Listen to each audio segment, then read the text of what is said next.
So I know it's kind of weird starting this video off with it being nighttime and the video is going to be during the day, but if I met any of you guys at the Mid-America Trucking Show, I had a blast hanging out with all of you, meeting you. I am so tired, I'm sorry guys. The truck and tractor pulls were awesome. We have a lot of awesome stuff coming. We've made some really cool relationships going to be happening in the industry, and I'm pumped. One thing I am liking about the new truck is it's got heated seats, and it's currently 39 degrees out here in Louisville, Kentucky. And yeah, that's it. Let's hop back into the video tomorrow morning. Going to pick up the new used parts Cabover for Blue Collar 1.0. Whether you're an owner-operator or a company, one of the biggest expenses in trucking is fuel. Being limited to where we can get fuel doesn't help save money. That's where AtoB fuel card comes in. It's accepted generally anywhere visas are taken, and not just that, you can buy more than just fuel because diesels run on more than just fuel. They need things like oil, windshield washer fluids, and even grease to get you going down the road. Believe it or not, there's no fees, and there is universal discounts across the board. What does that mean? That means saving you money, and not just that, but time is money, and being able to fill up a fuel and get the fluids you need wherever you are is a huge benefit. I've had to drop my trailers before and go way out of the way to get fuel because my fuel cards have limited me where I can get fuel, and that takes up time, and that costs everybody money. Sign up today, guys. No credit check, no social security, and start saving money today. Well, we made it out here to Frankfort area, Kentucky. And there are Cabovers for days. That is not the parts Cabover we're getting. Over there in the front is old blue boy up there. Blue Collar's ugly twin, I guess. Tim let me borrow this trailer, and I've never really messed with a RGN, so I'm gonna figure out how to drop it, because all we have is the air dump, and look how high this thing freaking sits. So gotta figure this out. I've got some bunch of wood we're gonna try to stack up underneath it, and go from there, I guess. I don't know. Gotta figure this out. All right, so we've got the rear of the trailer blocked up here. I slid the fifth wheel all the way back. We've got some tires underneath the deck here. Keep in mind, the truck is not made for pulling this style trailer, but we're making it work because it's all I've got. So I'm gonna dump the bags now, and that should take some of the stress off that. We can pull those big bars off right there and get this tongue off here. We'll see how hard it goes. Yeah,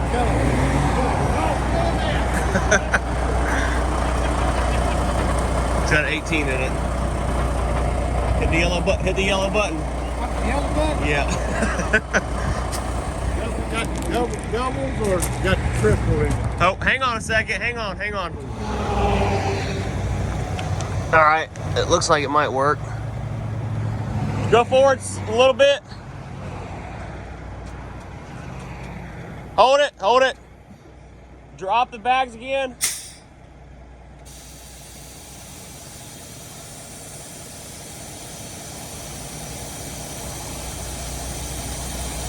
All right, go forward.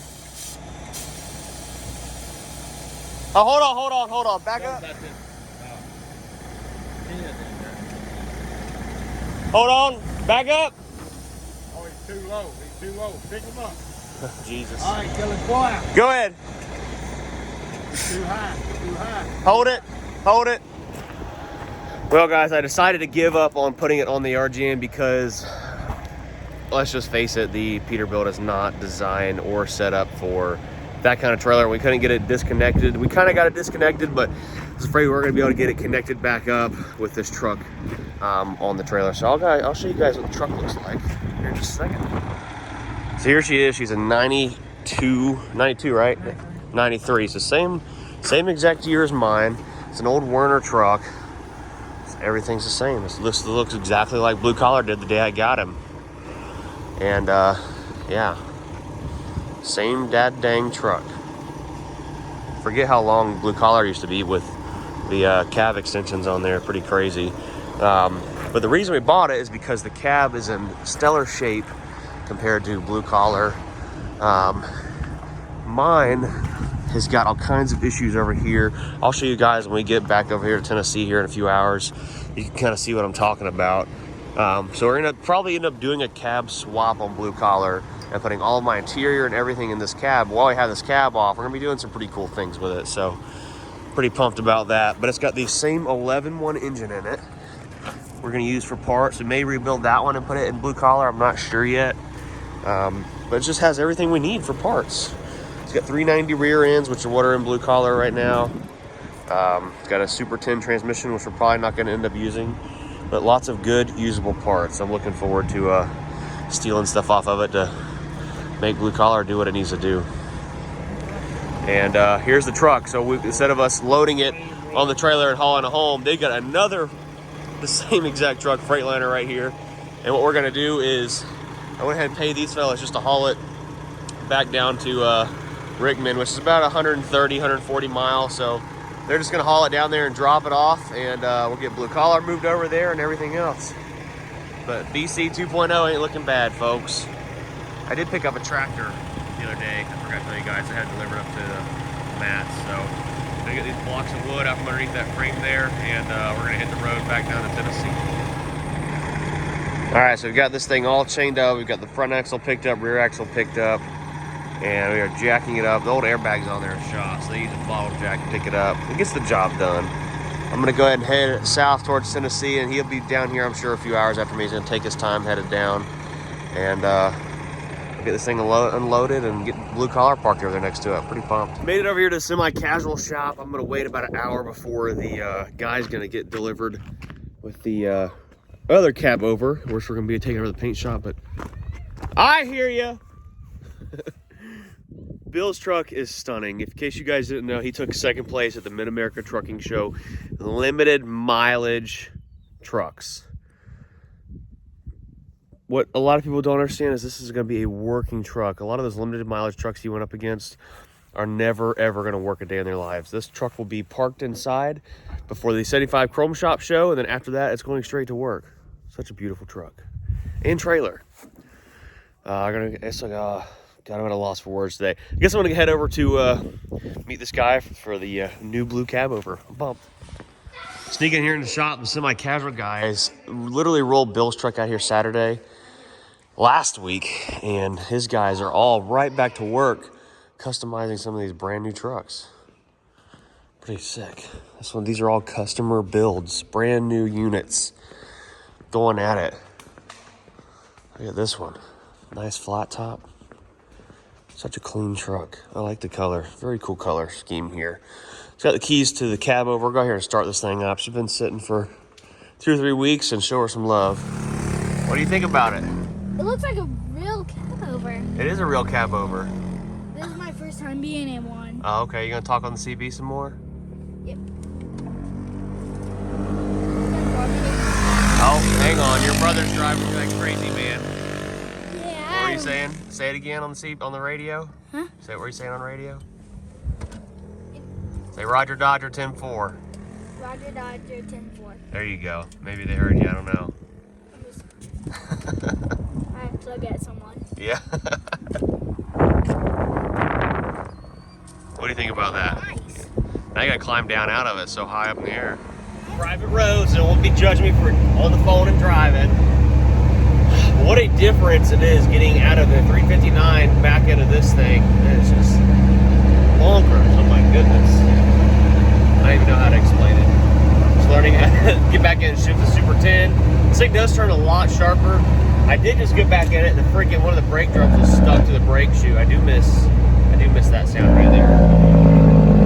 I do miss that sound a lot. But finally headed up to Rickman, to where I'm going to be storing the trucks up here in Tennessee, and go and load this parts cab over.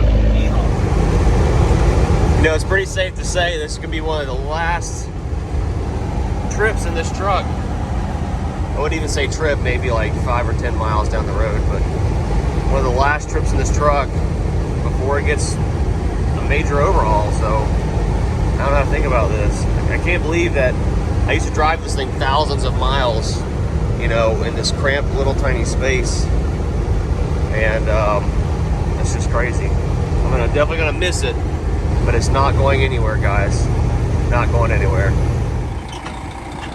Well, the fella made it up here has got our parts truck. I don't know, we're not even gonna give it a name, but he drove 2.5 hours with this setup, guys. So I know some of you may have doubted it, but it made it up here. So he's gonna get that thing unloaded. We've got old blue collar right here, and we're gonna get them both parked up here at our new storage yard. What a clean old Freightliner right there. I like that Adding some junk up here to Tommy's junk pile. Some old truck parts, things like that, and some scrapped cabs. All kinds of stuff up here. So how was the drive up here? Or down here? It's all right. Wasn't too Couldn't bad? run real fast down 127. Yeah. What a beautiful unit. So the cab is actually pretty straight. We're gonna end up getting rid of some of these rivet holes, things like that. We are gonna have to do some body work. I don't know, we're gonna see what the body man says. If he thinks we just need to take parts off of this one and put them on mine to make the cab correct on blue collar, then I need to go over there, guys, I guess, and show you what's wrong with blue collar. And then we might, if not, we may end up just cab swapping the whole thing. I don't know yet. This one does have a little corrosion up top there. You can kind of see it, but other than that, it's not in bad shape. But for now, we've got a spare engine, transmission, and rears. If the rears are good, who knows? But spare parts, spare hardware. There's just so many spare things because this is the exact same truck as blue collar. This cab latch right here is going to be good because mine are broken, and that cable is all there and working too. So that's another thing. There's parts right there right off the rip. I can see we're already going to be using.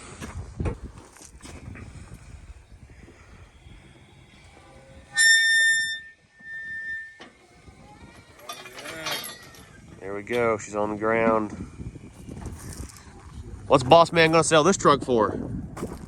How much does he want to sell this truck for? I don't know what he wants for right now. I'm waiting on the Volvo to get done. I told him, I said, we get the Volvo together. This one's gone. Yeah, well, he might as well sell it. Cabover, you know, getting out of my brand new truck and get back in that thing. Yep. And it's like driving a go-kart. Well, if you look at this one. Oh yeah, that's about how mine looked when I got it. You had to jerry rig everything and make stuff work, and Oh yeah. Well, you ain't heard the stereo yet. mine's got a pretty loud stereo in it too. That is a nice color blue though. He said it's not no crazy good paint job, but it's a paint job. I do have to say, everybody, I have this truck to thank for everything that I have accomplished in the last year and a half, 2 years. She has served me well, has made me mad, made me cry sometimes, but has served me well and got me to where I am today with hauling equipment, with big trucks, things like that. I have nothing. This truck owes me nothing. That is why we are going to be teaming up with a company. I'll be dropping the name pretty soon, probably in the next week or so, on the full restoration, top to bottom, of blue collar, the original. I have made a kind of a little bit of an agreement with Tommy and Brian at the Semi-Casual. They're going to let me use this yard up here in Tennessee to store both of these trucks for the process. The shop here has got a massive semi-truck paint booth in here, so there is no, is it going to happen? Is Bruce going to finish it? It's going to happen, guys, because, like I said, this truck deserves all the attention in the world and bring it back to where it's back to its glory days. I'm at a loss for words. But let's show you what I feel needs to be done with the bodywork and things like that. So I've never really told anyone, but this truck, you know, before I got it, obviously, was in a pretty good accident. The previous owner told me, and they had to completely rebuild this side of the cab. As you can see, there's a big line right across from here. So this right up here is the factory aluminum paneling. And you see over here, there is no lines. I'll back up, you guys can kind of see it there.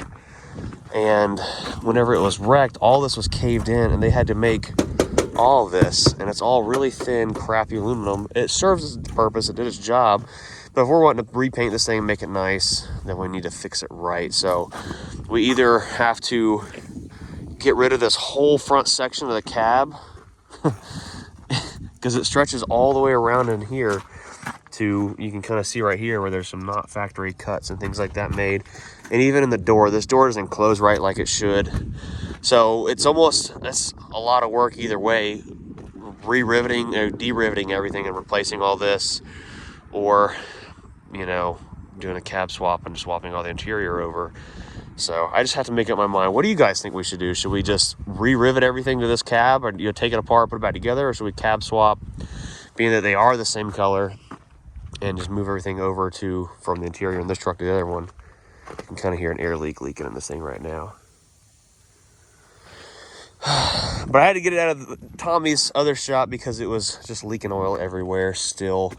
The other thing I want to do is I spoke to trucksleeper.com and those guys over at Alliance Truck Group, and the seat sits so close to the steering wheel. This is all the legroom you have, literally a hand's width right there. That is it. Most people don't realize that. But what we want to do is cut the seat, behind the seat, I'll show you right here. I don't know how to explain it. Behind the seat here, you guys can kind of see the wall that's up there. Cut that wall out and move the seat wall back like a full 10 to 11 inches. And that would give me a massive amount of leg room to stretch my legs out and make this truck more comfortable while driving. So yeah, that's pretty much it, guys. We're gonna be putting some newer style stacks on it from Dynaflex exhaust. Super pumped about that. Maybe some bigger tanks. A lot of cool stuff. We are gonna go ahead and finish up the blue collar 2.0 build and at least get that truck like halfway show worthy. Put some fenders on it.